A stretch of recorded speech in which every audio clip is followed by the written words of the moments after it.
U.S. Navy aircraft carrier costs $13 billion. It carries 70 fighter jets and houses 5,000 sailors. It's defended by the most advanced radar systems on Earth. But in November 2023, the USS Dwight D. Eisenhower faced something different. Iranian-backed forces launched wave after wave of cheap drones at American warships in the Red Sea. The Navy fired over $200 million in missiles to stop attacks that cost less than the price of a used car. And military analysts are now asking a terrifying question.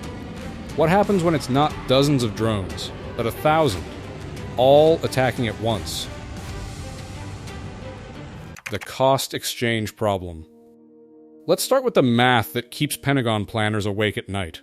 A single SM-2 missile costs $2.1 million.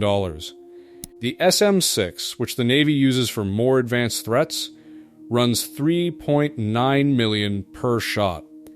These are the interceptors currently protecting our carriers. Now compare that to what they're shooting down. A commercial DJI Mavic Pro drone costs around $2,000. You can buy one at any electronics store with a credit card. Strap a small explosive to it, program GPS waypoints, and you've created a weapon that forces the Navy to use a missile worth 2,000 times more to stop it. From November 2023 to January 2025, U.S. Navy ships in the Red Sea fired 120 SM-2 missiles and 80 SM-6 missiles against Houthi attacks. That's over $500 million in defensive fire. The Houthis spent maybe a few million on their entire campaign. They're winning the economic war before the shooting even stops. This is the cost exchange crisis. And it gets worse when you multiply the threat. A carrier strike group carries a limited magazine of interceptor missiles. Even the most well-stocked destroyer holds fewer than 100 missiles total. Simple arithmetic tells you what happens when 1,000 drones attack simultaneously. The math doesn't work. The defenders run out of ammunition before the attackers do. What makes swarm attacks so dangerous? Individual drones are annoying. Drone swarms are existential threats. The difference is coordination. A true swarm doesn't just mean lots of drones flying together. It means autonomous systems making collective decisions in real time. They communicate with each other. They adapt to changing conditions. They redistribute tasks when some get shot down. The Naval Postgraduate School in Monterey, California has been studying this problem for years. Their Advanced Robotic Systems Engineering Laboratory successfully flew 50 autonomous drones simultaneously back in 2016. That was nearly a decade ago. The technology has advanced exponentially since then. China revealed its Jutian drone mothership in 2024. This massive unmanned aircraft can carry and deploy 100 smaller drones mid-flight. It has a range of 7,000 kilometers and flies at 560 miles per hour. Imagine multiple Jutian platforms launching coordinated waves from beyond radar range. Before the carrier group even detects the motherships, hundreds of attack drones are already inbound. Chinese military journals published in 2022 describe their exact strategy for attacking American carriers. First wave, decoy drones. Their job is to make the carrier group waste expensive missiles on cheap targets. Second wave, electronic warfare drones that jam communications and radar systems. Third wave, anti-radiation drones that hunt down and destroy early warning radars. Fourth wave, explosive laden kamikaze drones hitting the now defenseless ship. This isn't science fiction. This is documented Chinese military doctrine from published research papers, and they've been refining it based on real-world data from Ukraine, where both sides use thousands of drones daily. The carrier's vulnerable points.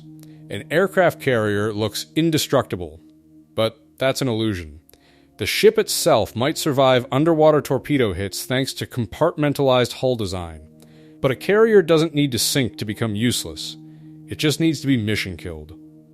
The flight deck is the most obvious target. It's a 4.5-acre runway covered in aircraft, fuel lines, weapon loading equipment, and crew members. A dozen small drones hitting this area simultaneously could turn it into chaos. Damaged aircraft can't launch. The deck becomes too dangerous for operations. The carrier's primary function stops immediately. Then there are the external radars and antennas. Modern warships bristle with delicate electronics on their superstructure. These systems aren't armored. They can't be. The antennas need clear lines of sight. The radars need unobstructed coverage. A drone carrying just 5 pounds of explosives can destroy a multi-million-dollar phased array radar panel. Take out enough sensors, and the ship goes blind and deaf. The Close-in Weapon System, or CIWS, is the carrier's last-ditch defense. These rapid-fire cannons shoot down incoming threats at close range, but they were designed for anti-ship missiles traveling at Mach speeds, not slow-moving drones coming from multiple angles simultaneously. In testing, CIWS has shown limited effectiveness against coordinated swarm attacks. A 2020 analysis published in the U.S. Naval Institute Proceedings laid it out clearly. Warship radars are calibrated for traditional air threats, fast jets flying at 30,000 feet, cruise missiles skimming at high speed. Small drones flying low and slow create a fundamentally different radar signature.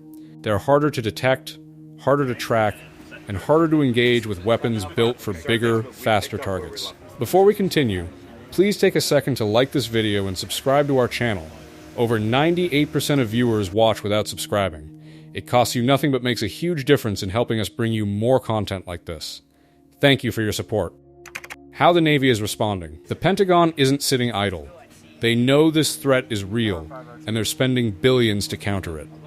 The USS Gerald R. Ford deployed in 2025 with 2 new systems specifically designed for drone defense.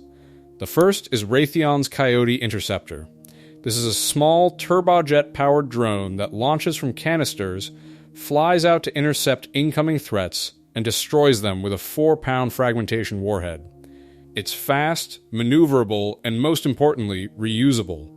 Some models can return to the ship, land, refuel, and launch again. That solves part of the magazine depth problem.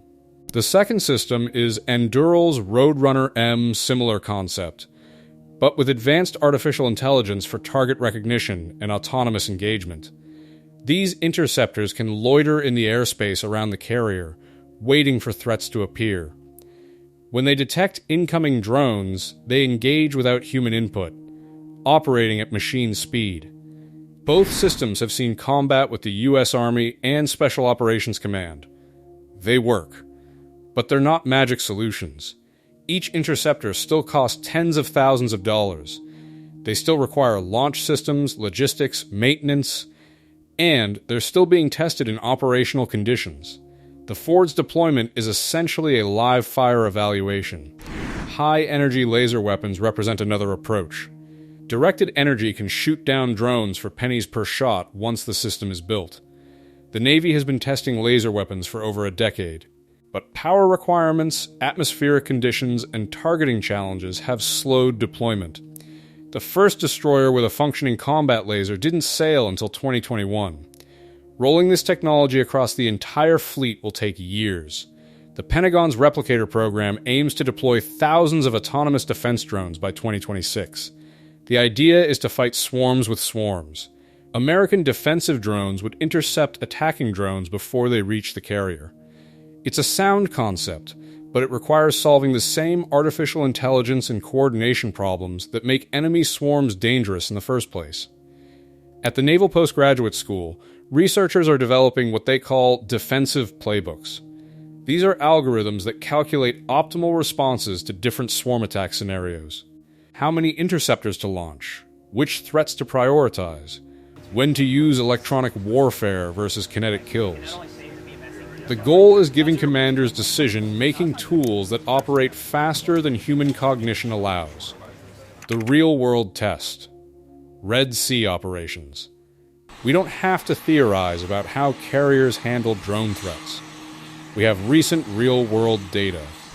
Since November 2023, U.S. Navy ships have defended against nearly 400 attacks in the Red Sea and Gulf of Aden.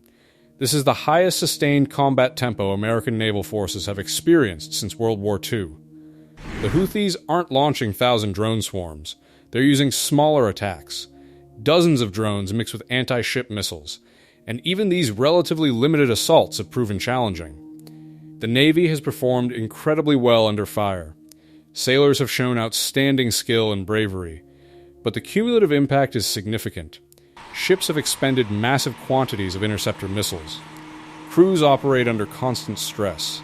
Equipment wears down faster than peacetime operations. And this is against an opponent with limited resources and technology. Imagine facing China's military-industrial base instead. An adversary that produces more drones in a month than the Houthis could field in a year. The combat experience has been invaluable, though. The Navy is learning in real time which systems work and which need improvement. They're developing new tactics, training crews in ways that peacetime exercises could never replicate, and they're feeding lessons learned back to acquisition programs and research efforts. Army General Eric Kurilla, who commands U.S. Central Command, testified before Congress in March 2024. He called cheap drones one of the top threats facing American forces. He specifically highlighted swarms as an even bigger concern. His recommendation was clear: invest heavily in high-powered microwave weapons and layered defense systems. Get these capabilities to the fleet as fast as possible. What the future holds. The U.S. Navy isn't giving up on carriers. They're adapting. 5 major aerospace companies now have contracts to develop collaborative combat aircraft for carrier operations. These are loyal wingman drones that will fly alongside manned fighters. General Atomics, Boeing, Anduril, Northrop Grumman, and Lockheed Martin are all working on designs. The goal is extending the carrier's reach while adding defensive mass. These combat drones can screen ahead of the strike group. They can intercept incoming swarms. They can be risked in ways you'd never risk a manned F-35 with a pilot inside. The Navy wants them operational in the second half of this decade. The MQ-25 Stingray tanker drone is already in testing. It successfully refueled F-18s, F-35s, and E-2 Hawkeye aircraft in 2021. The first operational deployment is scheduled for 2026. This frees up fighter aircraft from tanker duty and extends the air wing's combat range. More importantly, it proves the carrier can operate autonomous systems from its deck. Longer term, the Navy is exploring entirely new concepts. Smaller, more distributed carrier designs that spread risk. Optionally manned systems that can operate with skeleton crews or no crew at all during high-threat scenarios. And swarm versus swarm combat, where American defensive drones autonomously coordinate to defeat attacking swarms. The technology race is on. China, Russia, Iran, Turkey, and other nations are all developing drone swarm capabilities. Some are ahead of the United States in certain areas. Others are behind. But the trend is clear. Autonomous swarms will define 21st century warfare, just as aircraft carriers defined the 20th. The question isn't whether swarms will be used against American carriers. The question is when, and whether we'll be ready. Closing thoughts.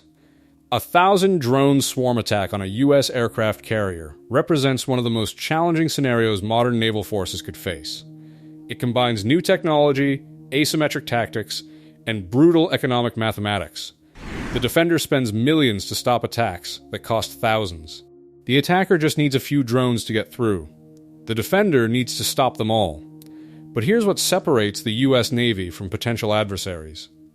Adaptability. The American military has faced technological disruption before. Submarines threatened surface ships. Aircraft threatened battleships. Missiles threatened carriers. Every time we adapted, we innovated, we overcame. The same thing is happening now. Research programs at the Naval Postgraduate School are developing the algorithms to defeat swarms. Defense contractors are building the interceptors and laser systems. Fleet sailors are learning new tactics in real combat conditions. And acquisitions programs are accelerating technologies from laboratories to operational deployment. Will 1,000 drones sink a U.S. carrier? Probably not. The ship's armor, compartmentalization, and damage control capabilities are formidable. But will 1,000 drones' mission kill a carrier, rendering it unable to conduct flight operations and forcing it to withdraw? That's the realistic threat. And that's what the Pentagon is working to prevent. The men and women serving on America's aircraft carriers are professionals. They train constantly for scenarios most civilians never imagine. They operate complex systems under intense pressure. and they deserve every defensive capability we can give them. Conclusion. The drone revolution in warfare is happening whether we like it or not, but the U.S. Navy has faced every challenge in its history and come out stronger. This will be no different. If you found this analysis valuable, hit the like button and subscribe for more in-depth military technology coverage. The future of naval warfare is being written right now, and understanding these challenges is the first step to overcoming them.